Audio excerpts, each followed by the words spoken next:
안녕하세요. 개인 투자자분들의 멘토 프로페서 킹입니다. 11월 23일 기술적 분석이 좋은 모닝 브리핑 출발해 보도록 하겠습니다. 자, 이번 주에는 일요일날 저녁 9시에 유튜브 라이브가 있으니까 참고하시면 되겠고, 일단 미국 같은 경우에는 우리가 그렇게 신경 쓸 필요 없어요. 지금 자리에서는 이 쌍봉을 만드느냐 아니냐 뭐 이런 구간이고, 그러니까 엔비디아가 올해 고점이 나왔다라고 했는데 오늘, 그러니까 어제죠, 그 자리까지 올라왔다가 일단 쌍봉 형태의 흐름을 조금씩 만들어가고 있죠. 그렇다 보니 그러니까 우리가 미리 예단할 필요는 없겠지만 예측 시나리오를 그려볼 수 있는 거죠. 아직까지 이탈이 나오지 않았지만 쌍봉의 가능성이 높다라는 것을 인지하면서, 만약에 이제 예를 들어서 본장의 30분 흐름이 이탈을 확정 짓는다라든가 이런 흐름이 나온다라 그러면 혹여나 매도를 노리시는 분들은 그때 들어가면 된다.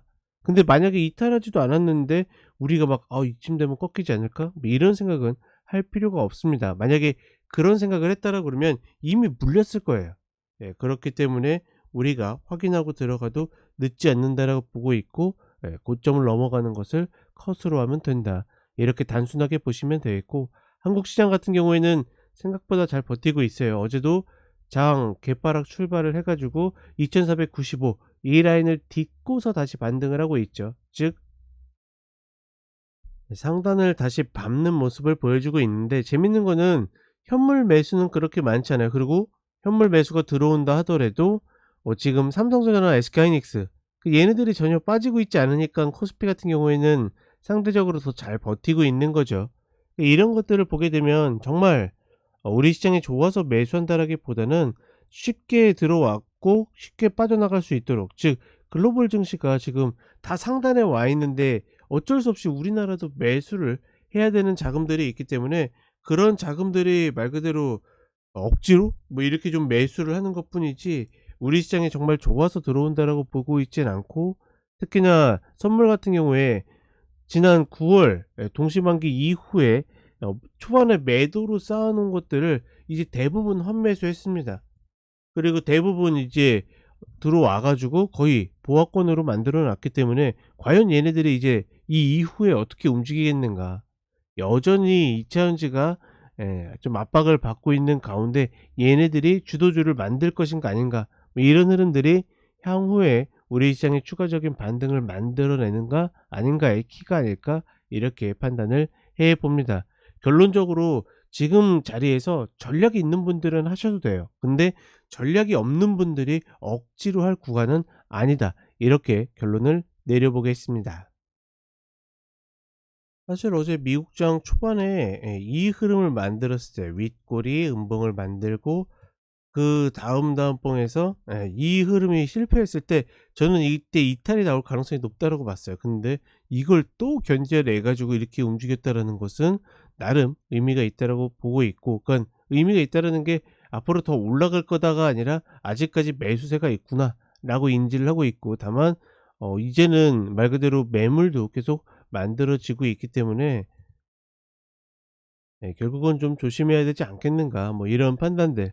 그다음에 나스닥 같은 경우에도 아직까지 꺾이는 모습을 보여주지 않고 있죠. 또다시 이제 어떻게 됩니까? 계속 고점을 향해서 올라오고 있고, 이전 전고 이 자리를 깨고 내려가야 되는데 말 그대로 추세 라인을 깨도 괜찮거든요.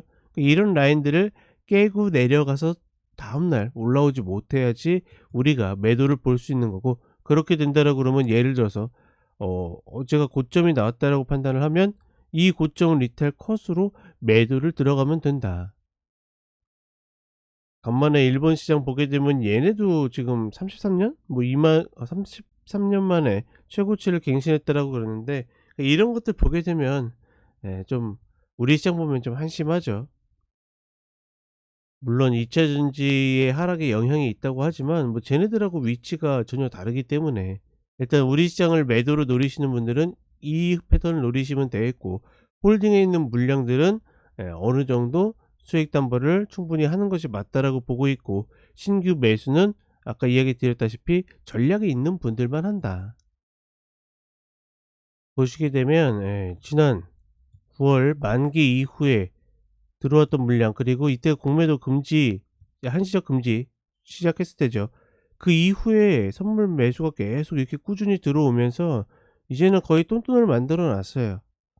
그렇다라는 것은 말 그대로 어떻게 보면 현물보다 선물이 더 많이 들어오면서 시장을 받쳤다는 의미가 될 수 있는데, 그 이야기는 반대로 이야기하면 얘네들이 조금만 매도로 돌아선다 하면 어떻게, 예, 좀 더 시장이 좀 변동성이 만들어질 수 있다. 뭐 그런 리스크도 분명히 있다라는 거 좀 인지 같이 하시면 좋을 것 같고, 어찌 됐거나 지금 자리에서 전략은 똑같다. 인버스는 여기서 그냥 바로 꺾이면 못 잡습니다. 다만 120평을 올라왔다 깨지게 된다라 그러면 그런 라인들은 충분히 리스크를 감수해 볼 만하다. 상대적으로 코스닥이 좀 더 낮은 위치를 보이고 있는데 뭐 2차 전지 때문이라고 보고 있고, 그다음에 에코프로 형제가 에코프로 머티의 어떤 흐름에도 불구하고 제대로 움직이지 못하고 있죠. 여전히 매매하기는 굉장히 좋은 섹터라고는 보고 있는데, 어찌 됐거나 중요한 거는 컷자리의 효율이 나오는 거 아닌가. 아직까지는 그 효율들이 쪼끔은 떨어지기 때문에 아마 조금 더 눌려야지 컷자리가 좀 잘 나올 수 있을 거라고 판단하고 있다. 뭐 그 정도로만 인지하시면 될 것 같습니다. 자, 이렇게 이야기 드렸고 저는 오전 시황과 종목들 다시 찾아뵙도록 하겠습니다. 감사합니다.